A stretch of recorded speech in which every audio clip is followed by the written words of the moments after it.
Na tayo ngayon ng tunan CR. Pero lang po natin, nabubulok na yung baba.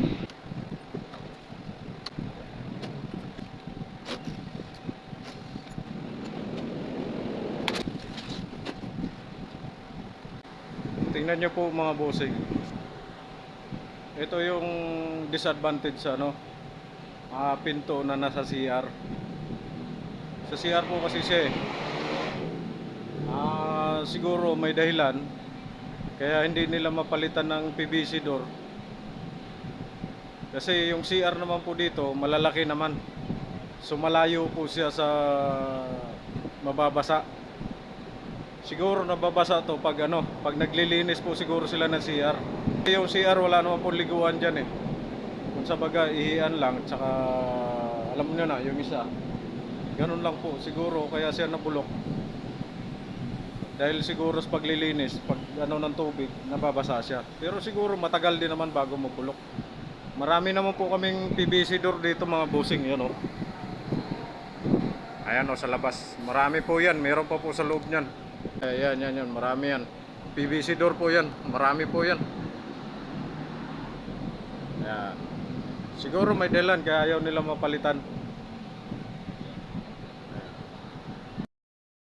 So ito yung dudugtungan natin mga boss. Kasi yung plywood bulok na yun. Sira na. Gagawan ko na lang po ng paraan para pwede pa magamit pansamantagal.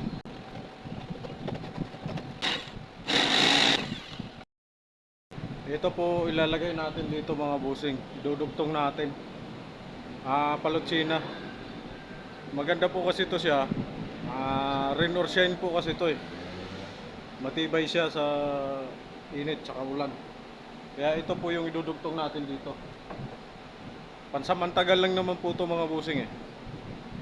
Pagsamahin ko lang.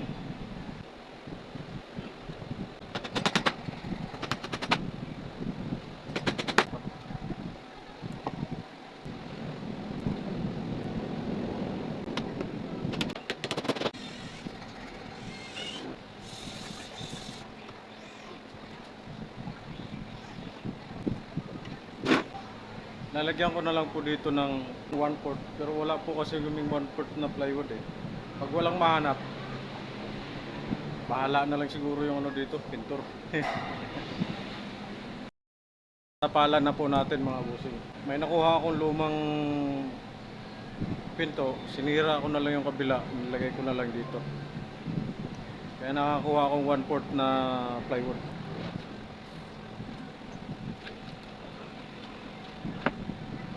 Dito na lang po yung kulang natin mga bossing.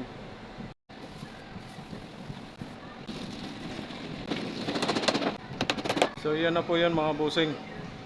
Yung ni-repair natin na pinto sa CR. So yan lang po mga bossing.